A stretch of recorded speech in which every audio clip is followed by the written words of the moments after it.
Hey everyone, welcome back to Luke F1 Fantasy. Back at you with another video. And this is my Spain recap and Canada preview. Now, if any of you watched Spain, I'm sure most of you did, but what a race that was. Although it felt like I watched two races in one, from lap 1 to 60 and then from lap 60 to 66. It felt like I watched two different races. But Oscar Piastri took a well-earned win. Ferrari again showing that they are a top A tier constructor for us to consider. And we had our budget B tier drivers really come through with massive points gains. So today we're going to break down what went right, what went wrong, and what that means for early Canada team planning. And one of the questions we have going into this is this the current meta still the safest bet, or is it time to start mixing in some differentials? And of course, I'm excited for this one especially. Canada is my home race, and I'm really looking forward to watching how it unfolds. And stick around to the end. I'm also going to share a quick insight from my own personal experience that ties into some recent F1 injury buzz. So, without further ado, let's jump right in. So, starting with Oscar Piastri, another solid clinical drive after the strong qualifying on Saturday. Kept Lando behind him and is now clearly staking his claim in the championship fight. And after this race, it might start to look like a two-horse race between Lando and Oscar, with Max not having his best weekend, or perhaps not having his best last 6 laps. Ferrari showed up as a strong contender as the best second constructor again. Helped a lot by what happened to Red Bull and Mercedes, with Mercedes unfortunately suffering the DNF from Kimi Antonelli. Russell having a decent race, not quite finishing the podium, however. And then you have Max sabotaging Red Bull's race, or perhaps Red Bull sabotaging Max's race. You could look at it either way, but the takeaway is Ferrari capitalized big time. Now, our budget B-tier drivers had a great weekend too. Hadjar and Lawson, who appeared in most teams and scored crucial points while also gaining their max price increases. So the Racing Bulls really showed up this week. Had Bortoleto and Colapinto avoiding DNFs and chipping in with a few points as well. That is a massive plus for them. And if you did run Hulkenberg, well done to you.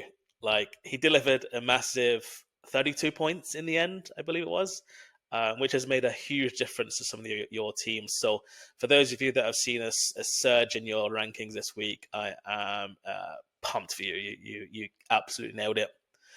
And like I said, even better if you had budget constructors like Kirk or Racing Bulls. They both were able to avoid the DNFs and contributed solid points. But for Williams assets, Kimi Antonelli, Alex Albon, Mercedes as a constructor, Lance Stroll, Aston to some degree as a constructor, it definitely was a rough weekend. And these are guys we probably want to avoid for a few races now until they start to show that they have value again. All right, it's that time again. Best radio message of the week. Now officially 2 for 2.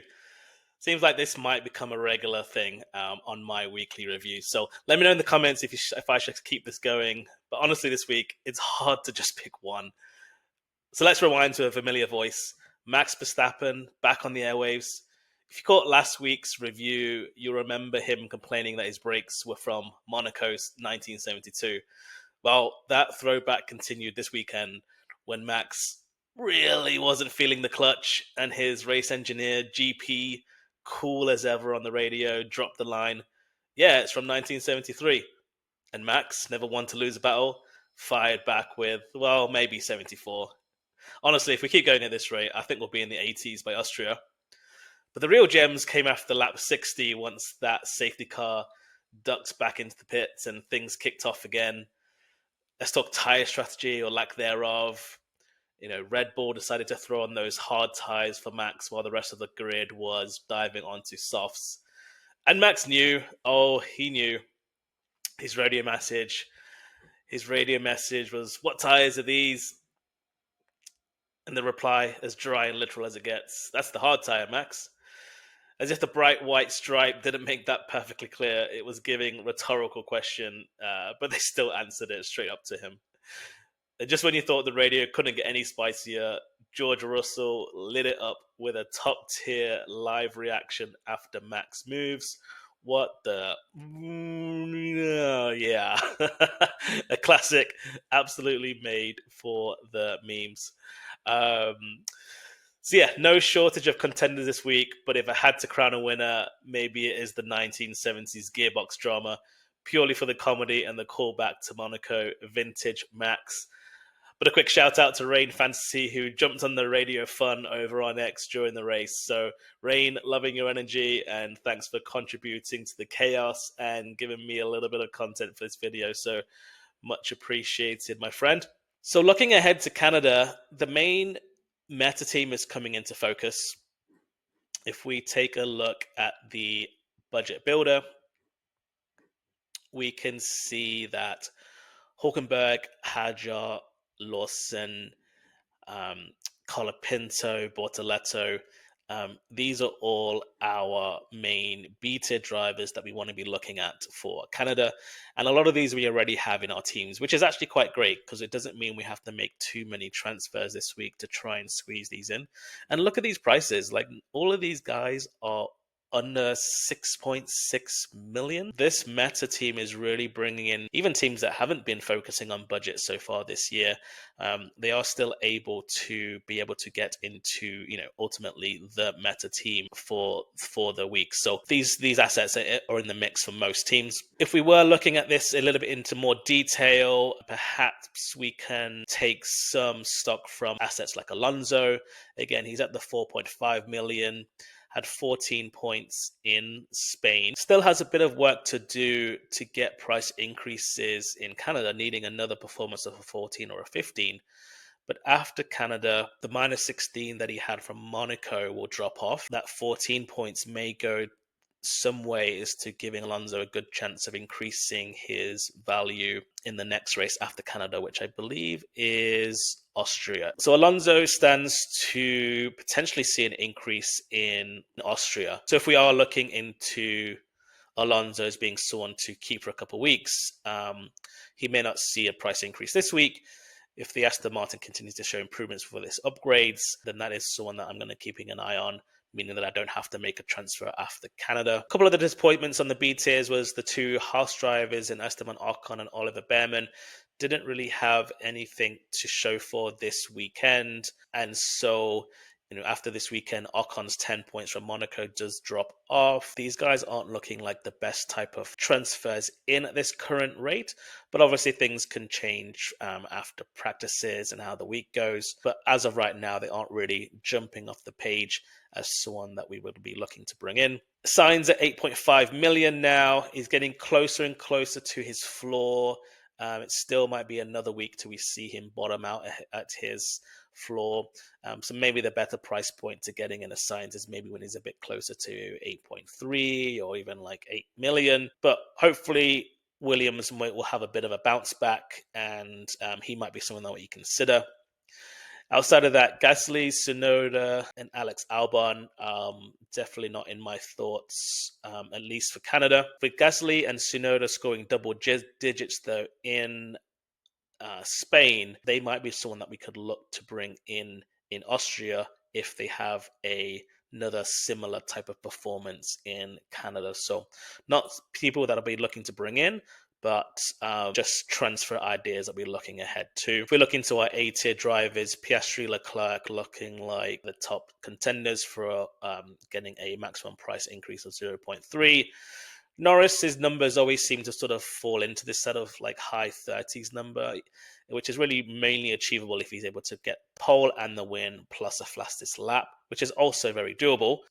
But it is sort of better value to kind of go into the Piastri, Leclerc, Hamilton, Russell, Verstappen, Antonelli, all looking like harder assets to even see a price increase. So they all would be off my radar. And then into the constructors, McLaren and Ferrari, looking at really strong holds for this week, considering that they will see an increase of 0.3 if they score over minus 53 or minus 28, respectively, with Red Bull and Mercedes. So that difference between the A-tier constructors has really widened following this weekend. We no longer have to choose sort of between the three constructors to sort of figure out who the best one is. Ferrari, certainly from a budget perspective, is looking like a slam dunk pick.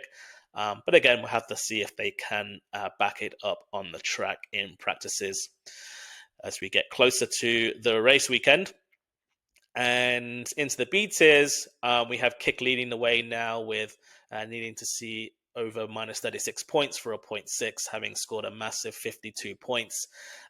Racing Bulls also in a similar position, over minus 23 to see a max increase, having seen a points haul of 35 points. So your best B tier constructor bets right now is between Kick and Racing Bulls, with Williams now sort of falling to the bottom of the list, having scored a minus 8. So going to be a couple races until we see them back on our target list. Looking like they're probably going to lose 1.2 million over the next couple of races. So maybe once they get closer to the high 15 millions, early 16 millions is when we would look to bring them back into our lineups. But here's the big question: the look we've had avoiding DNFs can't last forever. So do we stick with the classic meta team, one A-tier driver, two A-tier constructors, and mostly B tiers, hoping to avoid DNFs? And when is the right time to really start considering some differentials? That means going with a B-tier constructor along with an A-tier constructor and squeezing in another A-tier driver, like I said, probably Charles Orlando, to try and get a leg up on the field. So I started to look at this a little bit. I compared two builds over the last 2 weeks. One team had the triple McLaren build plus the Kick Sauber and the most popular B-tier drivers, while the other had the top two constructors, Ferrari and McLaren. The most popular B-tier drivers being those ones that we know of, like the Colapinto, Bortoleto, Hadjar. And surprisingly, their points totals were almost identical. There was a little bit of a blip between that team in Imola when Mercedes had the Antonelli DNF. But without that and kind of normalizing things a little bit, we see that there really is about a 10-point difference either way. The win still goes to the teams that have the two top constructors, versus the risk needed to go with a 1A, 1B constructor. What really stands out is that avoiding the DNFs is still the biggest factor for huge weekly gains. DNFs can come from anywhere: driver mistakes, mechanical failures, strategy mishaps, and that unpredictability can make all the difference. But there are going to be weeks where, coming up in Canada, where, if we want to find a differential and pick a Red Bull and Mercedes over Ferrari, the argument isn't quite as strong because of the risk in the budget drop. So this might be a week where we consider the main differential being to drop down into a B-tier constructor, add in a A-tier driver, and that might be the most popular differential team to go up against the meta team as we currently know it. Now, a question going into this week was, were the flexi wing rules going to make a difference? And it's tough to say. McLaren still looked dominant. They didn't bring any updates at all to Spain. They were pretty confident with their wings, having made a change, I believe, at Imola a couple races ago. So they were fully confident that they were going to pass the test, which they did. And despite that, they still put in a strong 1-2 performance. Maybe the wings that other teams were running, maybe it was helping them a little bit more than we actually thought it would do. A note on engines: it seems to be like Mercedes engines continue to have some issues across the teams. Aston Martin, Williams, Mercedes, Petronas themselves have all seen some retirements and failures, while McLaren, who is also powered by Mercedes, seems trouble-free so far. But engine reliability always bites eventually, whether you pick it up before or during the race. That is something to keep an eye on to see, again, how do we even figure that out, right? How do we know that a team's going to run into some engine failure? But basically, maybe what we can take from that is maybe we can expect McLaren to see a retirement at some point, and whichever way that swings, is it an Orlando or an Oscar? We just don't know. But obviously, we don't wish that on them. But it is part of F1 and ultimately a part of F1 fantasy. But Spain was an interesting one because teams with being a hot race, some softer compounds, there was tire degradation, and it led to some varied strategies. There was certainly two stops for most teams. Some had as many as four stops when you can count what they did during the safety car. So I think that kind of that offset, that those tactics sort of more than ever maybe created a lot more overtake opportunities. Teams like Kick certainly took advantage of that. And that being said, though, maybe this is a good reminder to kind of keep a note in the back of our minds to think, well, maybe Kick Sauber are quite good in hot races. Canada can be a hot race, could also be quite rainy at times as well. So they may still kind of keep on top of our minds as to maybe a bit of a differential still moving forward. That is one of the big takeaways I think I am taking from this week is that, middle tier constructors, like your B tier constructors, they really shine when one, if not two, of the A tier constructors do have an off weekend, as we saw this weekend with Red Bull and Mercedes, and Kick and VCarb taking advantage. So for my team personally, I have climbed up from 248 to 209 in the world rankings, and now just 147 points behind the number one ranked player. Before the Monaco, that gap was 207. So I'm feeling pretty good about the closing that gap. But things are getting tighter. Teams are looking pretty much quite similar. Making up 147 points is still going to be quite difficult just with making, small changes here or there, especially on a B tier positions. It's going to take a little bit of luck my way, others' way, DNFs, things like that. That's going to make the big differences.